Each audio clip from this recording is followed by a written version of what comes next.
اللهم صل على محمد وآل محمد۔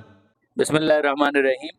ناظرین محترم، ایک مرتبہ پھر سرزمین قم سے آپ کی خدمت میں السلام علیکم ورحمۃ اللہ وبرکاتہ۔ اس وقت حرم سے بالکل متصل، یعنی یہ جناب معصومہ قم کا حرم، اور اس سے بالکل متصل اگر آپ دیکھیں تو یہ مدرسہ فیضیہ ہے۔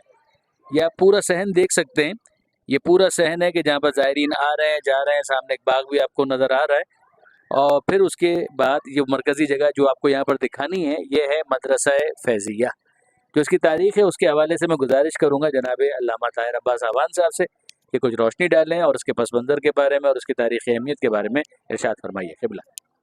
اعوذ باللہ من الشیطان الرجیم، بسم اللہ الرحمن الرحیم۔ مدرسہ فیضیہ سرزمین قم کے قدیم ترین مدارس میں سے ایک مدرسہ ہے، بلکہ سب سے قدیم ہی یہ کہا جا سکتا ہے بعنوان مدرسہ۔ اس مدرسے کی جو تاریخ کے بارے میں ہے وہ یہ مدرسہ فیضیہ ہے، ابھی تو اس کی بنیاد جدیدوں پہ رکھی گئی ہے اور جدید تاسیس ہو گئی ہے، لیکن اس مدرسے کی جو بلڈنگ بنائی گئی تھی کسی زمانے میں وہ سلجوکیہ زمانے میں بنائی گئی تھی، صحیح۔ سلجوکیہ زمانے میں۔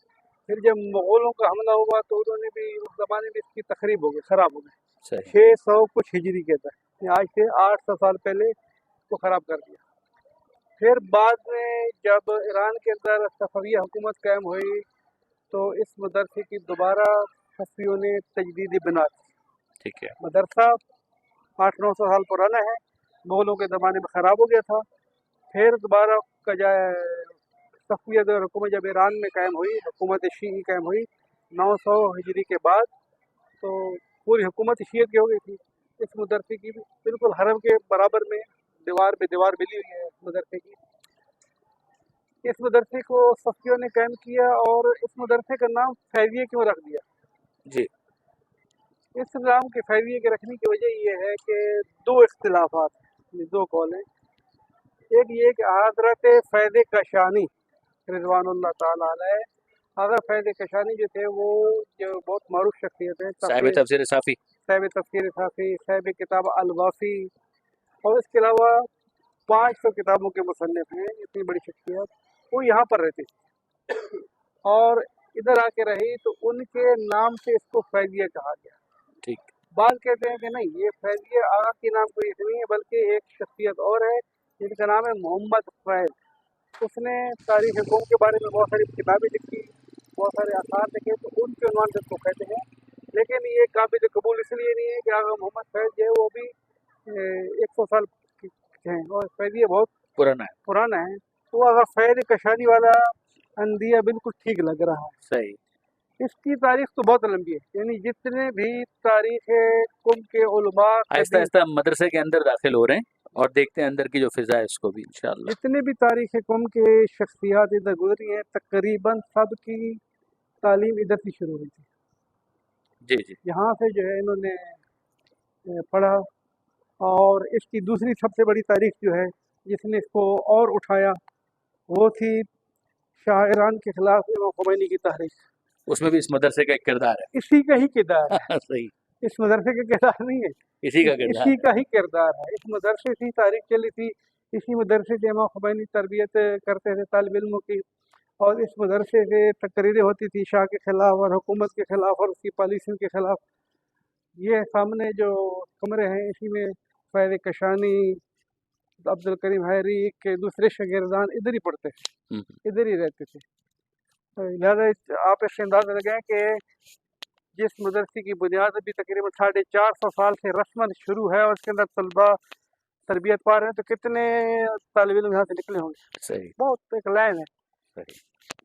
اس مدرسے کی جو دوسری بلڈنگ ہے، دوسرا لہجہ ہے، یہ تعمیرات کرائے تھے بعد میں تجدید کے ساتھ آ گئے عبد الکریم حیری صاحب نے، اور وہ آغا فیض نے، آغا عبد الکریم کے ساتھ جس آغا فیض محمد فیض، اس لیے کیونکہ اوپر کہتا تعمیر ہی انہوں نے کروایا ہے، اس وجہ سے ایک اتفاق ہو گیا کہ ان کا بھی نام فیض تھا، تو بعض افراد کو اشتباہ ہوا کہ شاید فیضیہ اس وجہ سے کہا گیا۔ درست۔ اب یہ دیکھیں حرم ہے، یہ مسجد اعظم ہے، اور ساتھ میں جو ہے ادھر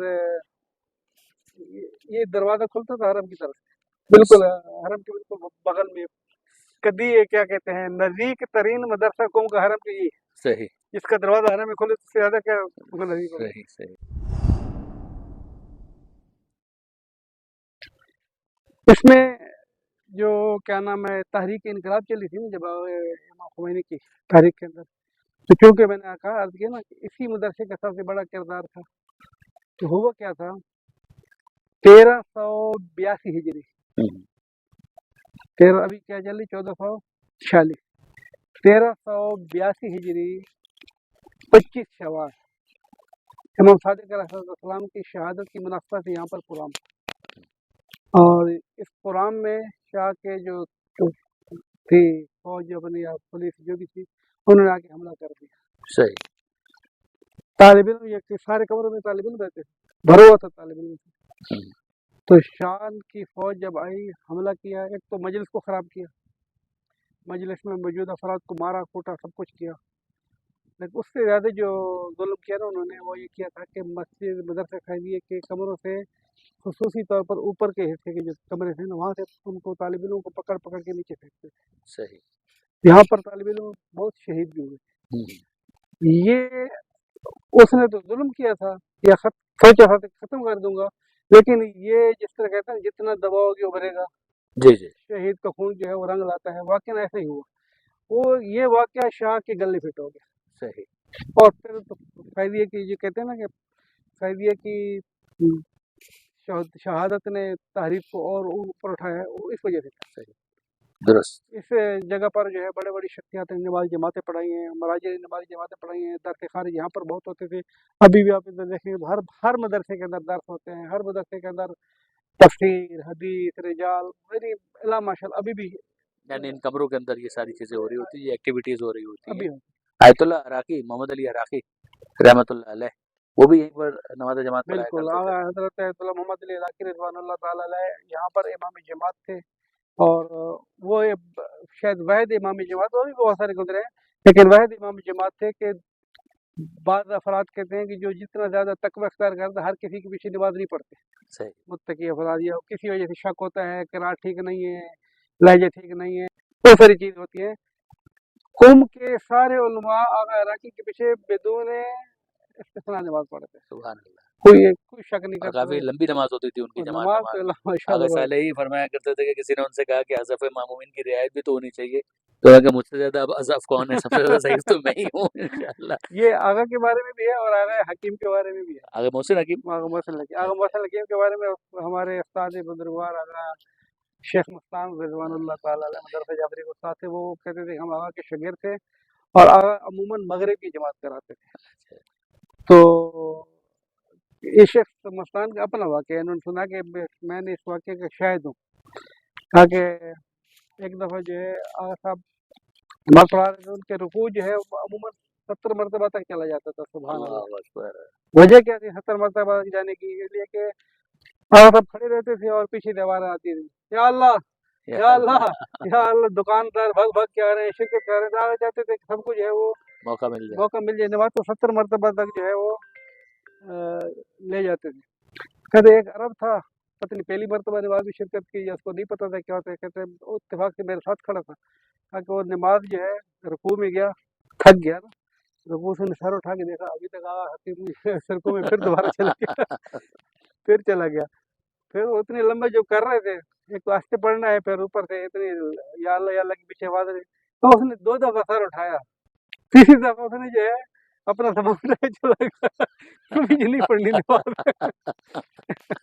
चले मेरा आगा इराकी रिज़वानुल्लाह ताला अलैह यहाँ पर आगा की तरह जो बस सुबह नमाज पढ़ाते थे, और ये इतना बड़ा सहन आप देख रहे हैं, सहन में जगह नहीं होती थी, पीछे की तरफ चले जाते थे इतने, और ज्यादातर उलमा तुल्लाब ही यहाँ पर उलमा नमाज और पढ़ते थे।